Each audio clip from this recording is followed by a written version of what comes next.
If you want the short version of this video, the 4080 and the 4080 Super are so close in performance that it's basically irrelevant. They're the same product, although technically not. Now, what happened here is the 4080 Super got a $200 price cut. The 4080 got a $200 price cut, and they called it a 4080 Super. That's what happened. So to make the video more interesting, I'm adding in the 4090. Also, we should really talk about some things where the performance is so close on these. You need to be very careful how you interpret the results. So when you're doing a manual benchmark run through a game, there is run-to-run variance. Games have little bits that can go slightly differently on each run. Windows can be doing slightly different things in the background, and generally, that's not that big of a deal because, that's going to affect your numbers by a couple percent at most, and often not at all. But when you're measuring the performance difference between a 4080 and a 4080 Super, where the 4080 Super has 5% more cores, but other than that, it's incredibly close, and performance doesn't scale linearly with cores. So your actual performance uplift, I can confidently say, is less than 5%. But to actually dial it in is a lot more difficult than that, because as you'll see, in run-to-run variants, they'll often perform identically. And then 1% lows get even more complicated than that, because in some games, like what we're actually seeing in these settings, is we're seeing some CPU limitation. At quality upscaling, and by the way, in my videos, I will be looking at ray tracing, path tracing, upscaling, frame generation, newest games. We do look at all of that, and it's certainly interesting. But what I'm trying to show here is you can also get into CPU limited situations or engine limited situations, especially in like Unreal Engine 5, where there's a lot of traversal stutter as you round corners and things like that, where the 1% lows can be even more of a mess, because a lot of times that's bringing in like CPU limitations, which can have even more variance in the 1% lows. So what I'm trying to say here is these products are going to come out within about 1 or 2% of each other in most of the tests, and more often than not, that advantage goes to the 4080 Super. But in a blind test between the 4080 and the 4080 Super, you will not know which GPU is in your system. There's no meaningful performance difference, so effectively, we have a $200 price cut from the 4080, which had a $1,200 MSRP, to the 4080 Super, which has a $1,000 MSRP. Technically, there are differences between them, but in your actual gaming performance, you will not notice them. It's just a $200 price cut. So to make this video more interesting, I've added in the 4090, so we can see that there was room for a product to fit between the 4080 and the 4090. There was definitely room here.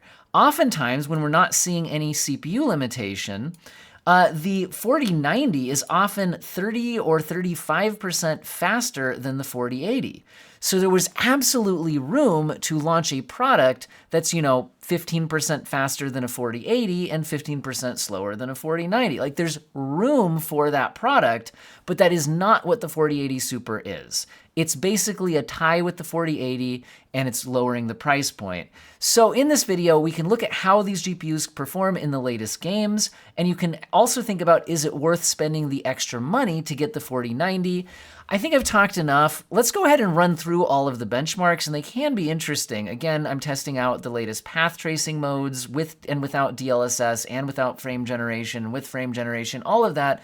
Let's run the test, and I'll give you a few more final thoughts at the end. We'll kick off testing with Alan Wake 2 and at 1440p high settings. There is no ultra preset, although certain individual settings could be turned up, and this also doesn't have the ray tracing yet. We will definitely look at that. We see the 4080 and the 4080 Super basically tied at 80 and 81 FPS average and 58 and 59 in the 1% lows. The 4090 pushes ahead by 28%, hitting 102 frames per second, but all of them are offering an excellent experience in this situation. What about at 4K resolution? Well, now we see the 4080 Super taking a commanding 4% advantage, which is 2 frames per second at 48 versus 46, and a 2 FPS advantage in the 1% lows at 37 versus 35, which does count as 6%. Now, the 4090 is taking a 35% lead over the baseline 4080, and it's the only one averaging 60 frames per second at native resolution. But on any of these GPUs, especially the 4080s, you might want to kick on DLSS quality. Quality level upscaling at 4K resolution still looks excellent. And now our frame rates take a massive jump with the 4080 and Super averaging 76.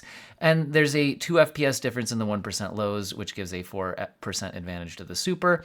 And the 4090 is hitting 98 FPS average, which is a 29% advantage in the averages. But what about the path tracing mode in Alan Wake 2? Well, if you kick on the RT High preset, which is the highest preset, we now see the 4080 and the 4080 Super taking about 60 frames per second. But this is only at 1080p resolution without upscaling. The 4090, on the other hand, can hit 81 FPS average, which is a 35% advantage over the 4080, and we're seeing similar scaling in the 1% lows. If we kick on 1440p resolution, you'll probably want to kick on DLSS quality, even on GPUs of this caliber, and that still looks quite good at 1440p. And with the addition of ray reconstruction, it even helps out even more. And there's no frame generation, but we're still hitting 64 FPS and 65 respectively on the 4080s. They're tied in the 1% lows at 48, and the 4090 takes a 34% lead at 86 FPS. If we kick on frame generation, which might make sense because we're at a high enough base frame rate where the latency is still pretty going to feel pretty good, and there's not a lot of gaps between frames, so the interpolation quality is also pretty good. Here we're seeing the 4080 and 4080 Super hitting over 100 FPS, although keep in mind that interpolated frame rates don't feel or look as good as they would if you achieved this frame rate natively. But the 4090 is hitting a 30% advantage at 138 FPS. What about 4K resolution? Well, 4K RT High, even going down to DLSS performance mode, which is an internal resolution of 1080p that's then upscaled, the 4080 and the Super hit 50 FPS average, although we do get a 2 FPS advantage in the 1% lows for the new Super card. The 4090 takes a 36% lead, pushing it to 68 FPS. This is also the way I played the game on the 4090. I chose not to kick on frame generation when I played the game because I didn't like how it looked with the flashlights and the dark screens. But anyway, if you do kick on frame generation, which I think a lot of people would from this base frame rate, we're getting 79 and 80 average on the 4080 and 4080 Super, so 1% difference, 5% difference in the 1% lows, advantage to the Super, and the 4090 is taking a 33% lead, hitting 105 FPS. Again, frame-generated FPS doesn't look or feel quite the same as achieved natively. Anyway, what about the other path tracing game, Cyberpunk 2077? Even at 1080p, the 4080 and Super both fall short of 60 FPS, and technically the 4080 is beating the Super here, but it's a 1 frame per second difference in the averages, and the 4090 is taking a 37% lead, hitting 74 FPS here. Again, at 1440p, we'll kick on DLSS quality to make the path tracing mode playable. And now both the 4080 and Super are over 60 FPS in the built-in benchmark, and the 4090 is hitting 89. Again, technically, it's a 1 frame per second lead for the 4080 non-Super, and they're tied in the 1% lows. Again, don't read too much into that. These GPUs perform very similarly, and there's small run-to-run variance and things like that. So really, again, it's basically a tie. So again, a 1 FPS advantage to the 4080 if we kick on frame generation, although in the 1% lows, it's now a 2 FPS lead for the Super. So again, it's basically a tie. And all the GPUs are giving a very good experience here with frame generation enabled. The 4090 is pulling ahead by 28%. And a lot of people would choose to play the game like this. Remember that these frame rates are not equivalent to if you achieve these frame rates without frame generation. Now at 4K, RT Overdrive mode at DLSS performance, similarly to in Alan Wake, we're seeing that the 4080s can't quite hit the 60 FPS baseline. We're seeing 54 and 53 respectively. 1 FPS advantage to the non-Super, but again, it's basically a tie, run-to-run variance. And the 4090 is hitting 72 FPS, and that's a 36% lead over the 4080 Super. And then if we kick on frame generation, we can see that hitting that higher baseline frame rate before kicking on frame generation really seems to pay off for the 4090, getting a much better average, and it would be achieved with a lot less latency and better image quality, because again, the higher the base frame rate before you interpolate frames, the better. The 4080 and the Super are both now over 70 FPS, but that's interpolated frame rate, so it's not going to feel or look as good as a 70 would without that. But anyway, let's move on to another game. Avatar Frontiers of Pandora is also a ray tracing title, although a bit of a lighter workload than a path tracing game. And at 1080p Ultra, the 4080 and the Super are tied at 123 FPS, and the 4090 pulls ahead by 25% to 154. Yeah, they're all delivering a very high refresh rate experience at 1080p. At 1440p, they're all doing great again, although the 4090 can now stretch its lead to 31% at 114 FPS. The 4080 and the Super are performing identically here. They both have exactly 87 FPS average and a 72 average in the 1% lows. So again, there's just not a lot in the differences between them, and sometimes a benchmark run can have a 1 or 2 FPS, variance. So anyway, at 4K Ultra, we see again the 4080 and the Super exactly tied at 47 FPS average and 42 in the 1% lows, while the 3090 pulls ahead by 36%, hitting 64 FPS average. So the only GPU here that can average 60 FPS at native 4K resolution here is the 4090. However, in a first-person shooter, even on a 4090, you might want to get a higher base frame rate, and one good way to do that is to kick on quality level upscaling, which looks quite good at 4K.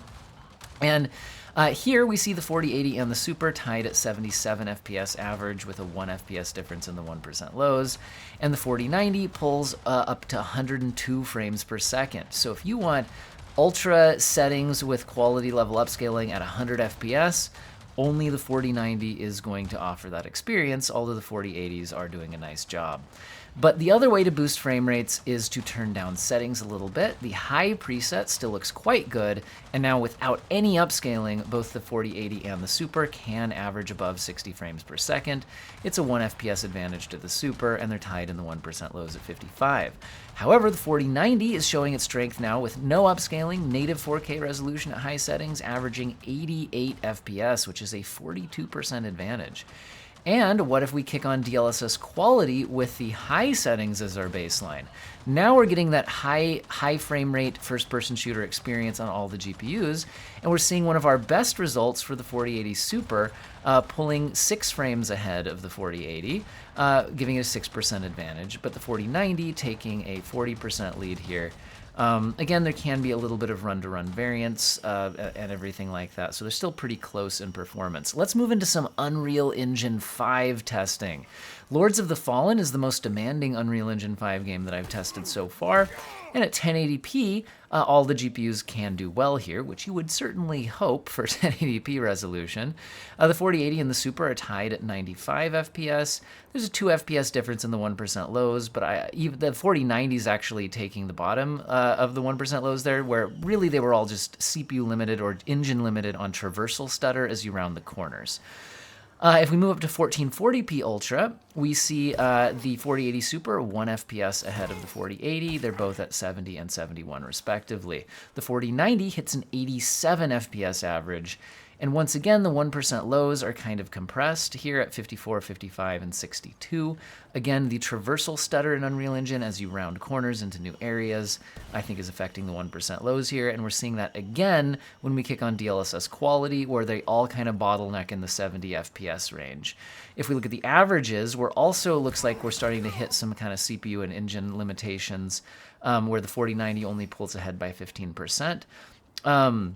Hitting 120 FPS, while the 4080 and the 4080 Super hit a 104 FPS result. So they can still get very good results there. Now, at 4K Ultra settings, not even the 4090 can average 60 frames per second in this game. It hits 53, which is very respectable, and it is a 33% lead over the 4080, which is hitting 40, and the 4080 Super gets you 1 extra frame per second over the baseline 4080, and the 1% lows are tied at 34 on the 4080s, while the 4090 hits 42. So I think on all of those GPUs at 4K resolution, it would make sense to turn on DLSS. And at the quality setting, Unreal Engine scales really well by turning down the resolution. So in other words, resolution affects performance greatly in this in Unreal Engine 5, and so we're getting a big frame rate boost. Now the 4080 and the Super are at 70 and 71 respectively, and the 4090 is hitting 88 FPS average. And the 1% lows are kind of compressed by that traversal stutter. Let's move on to Starfield. In Starfield at 1080p Ultra, we're seeing all of the GPUs kind of compressed at a little over 100 FPS because we're starting to hit CPU limitations. And that's the same thing we're seeing in the 1% lows, so don't read too much into this. We're basically, I probably could have just left out the 1080p result. We're hitting, none of the GPUs are fully utilized, and we are seeing the limits of the underlying CPU platform. At 1440p resolution, at ultra settings, we start to challenge the 4080 and the 4080 Super, where they are now down at 87 and 88 respectively, whereas the 4090 still has some headroom to go over 100 frames per second before hitting the CPU limitations, giving it a 25% advantage, but it's still not fully utilized, so it would have been capable of more if the rest of the system could have kept up. At 1440p ultra settings, if you enable DLSS quality, you can further see the CPU limitation. The 4090 just hits a wall at 115 FPS and is nowhere near fully utilized. The 4080 and the 4080 Super hit a wall at about 104 and 105 FPS respectively. And all of the 1% lows kind of compress in around that 70 FPS number, where again, I think it's more of the loading and CPU issues on the 1% lows. But one reason why I brought that up is to show you that frame generations, one of its best use cases is pushing through a CPU limitation. There was nothing we could do to get past that little bit over 100 FPS number because the CPU was the limiting factor, but frame generation can push through that. And now we see all the GPUs hitting over 160 frames per second. Although keep in mind, again, that won't feel as responsive or look as good as a native 160 FPS, but it will still feel and look great because of the high base frame rate we were coming from. Now, at 4K Ultra settings, we're not hitting the CPU limitations, and we see the 4090 able to pull it ahead by 34% over the 4080. The 4080 Super gets you 1 extra frame per second versus the 80 non-Super at 59 versus 60, and the 4090 is hitting 79 FPS. So the only one offering kind of a high refresh rate experience without upscaling was the 4090. If you do kick on quality level upscaling at 4K, which does look very good at 4K. We're now seeing the 4080 and the 4080 Super both tied at 80 FPS and 59 in the 1% lows. The 4090 is able to hit 104 frames per second, giving it a 30% lead over the 4080 cards, and it's occasionally a little bit CPU limited there, but not too much. Again, you can kick on frame generation on top of the quality level upscaling where we had really good base frame rates, and now we'll get an experience of over 100 FPS. 111 is the tie for the 4080 and the 4080 Super, of frame smoothness, whereas the input response will feel good, but it won't feel like 111 FPS achieved without frame generation. The 4090 pulling ahead to 143. In Baldur's Gate 3, we end up CPU limited at 1080p and pretty much CPU limited at 1440p as well, although I am showing you the 1440p results. You can see that all of the GPUs are within 3 or 4% of each other, so I wouldn't read too much into which one's ahead. That's mostly CPU limited run-to-run variance. So basically, all of the GPUs can max out the game at 1440p, and you're likely to be system limited. At 4K Ultra, we are getting a bit more separation, although I wouldn't read too much into the 1% lows, where again, I think that's more CPU related and run-to-run variance. I'm not real happy with my benchmark run I'm using here. I think I'll change it up in the future because I think there's too much variance in the 1% lows. But anyway, all of them give a good experience at 4K Ultra at or near 100 frames per second. What about Call of Duty Modern Warfare 3 at 1080p basic? In other words, turn down the settings, turn down the resolution. I want all the frames possible. Well, here we're seeing the 4080 and the Super at 344 and 351 respectively, which is only a 2 FPS difference, but it is a 2 FPS advantage, 2% advantage for 2% advantage for the 4080 Super. Sorry for misspeaking there. The 4090 pulls ahead by 21% over the 4080. If we look at 1440p basic settings, we're now getting the 4080 Super still 2% ahead of the 4080 at 282 versus 276, and the 4090 is able to pull ahead a little bit further than we saw before, because we're getting a little bit less CPU limited at 1440p at 351, which gives it a 27% lead over the 4080. And the 1% lows are still pretty compressed, probably a little more CPU limited there. At 4K resolution, we notice we can get more scaling from the 4090 as we get less limited by the rest of the system. The 4080 Super is 3% ahead of the 4080 at 180 versus 175, and it's 3% ahead in the 1% lows as well. The 4090 is able to pull 35% ahead over the baseline 4080 at 237 FPS. And this is all without upscaling, so you can turn on upscaling as well if you want even higher frame rates. Let's take a look at Resident Evil 4 Remake to take a look at the RE engine from Capcom. This engine is very performant, although we were CPU limited at 1080p, so I'm just jumping to 1440p, where we're still a little bit limited on the 4090. The 4080 and the 4080 Super performing again about the same, 1% advantage in the averages and 5% in the 1% lows for the Super card. The 4090 pulling ahead by 23%, but all of the frame rates are way higher than you really need. At 4K resolution, we get a bit more GPU limited. We're seeing the 4080 at 94, the 4080 Super at 95, so one frame difference there, about 1% lead, 2% lead in the 1% lows, but the 4090 can pull further ahead now, 37% advantage over the 4080 at 129 FPS. I think that's enough benchmarks. Let's pop out for some final thoughts. So my final thoughts are basically what I was saying at the beginning. The 4080 and the 4080 Super are effectively giving you the same experience. There's not a meaningful difference to your gaming experience depending on which GPU you have. So if you see any 4080s discounted, they might be worth buying over a 4080 Super depending on how the pricing actually looks on the market. Like it's the same product effectively from the end user experience. The only difference is the price tag. So the other thing we could look at is, so is it worth buying a 4090 over a 4080? Because as we saw, the 4080 Super does not really split the difference. And that's the most disappointing thing about this launch, is that the 4080 Super didn't split the difference between a 4080 and a 4090, right? The most exciting thing about it is it did cut the price. So let's think about pricing here a bit. So if I jump into, let's say, a calculator here, if we look at MSRPs, the $1,600 MSRP of the 4090 versus the $1,000 MSRP of the 4080 Super is a 60% price increase, assuming both are selling at their MSRPs, which might not be the case. But assuming they're both selling at their MSRPs, you're paying 60% more money to get maybe 30% more performance. So which one's a better value? The 4080 Super is certainly a better value than the 4090. Now, is it possibly worth getting the 4090?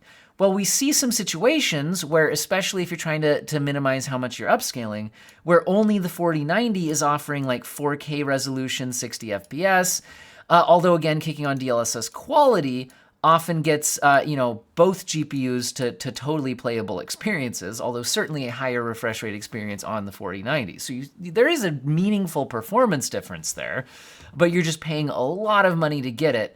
And the other place that it pays off, I think, is in 4K path tracing. So at 1440p path tracing, we could talk about that. I think that the 4080s can provide a pretty good experience. With quality level upscaling at 1440p RT Overdrive, you're often getting 60 FPS or more experience on the 4080 or Super with quality level upscaling. The 4090 will often deliver a much higher refresh rate experience, so if you don't want to upscale at 1440p with path tracing on, the 4090 is the only real option there. Although even then, I think kicking on the quality level upscaling is probably a good optimization to get a much higher frame rate.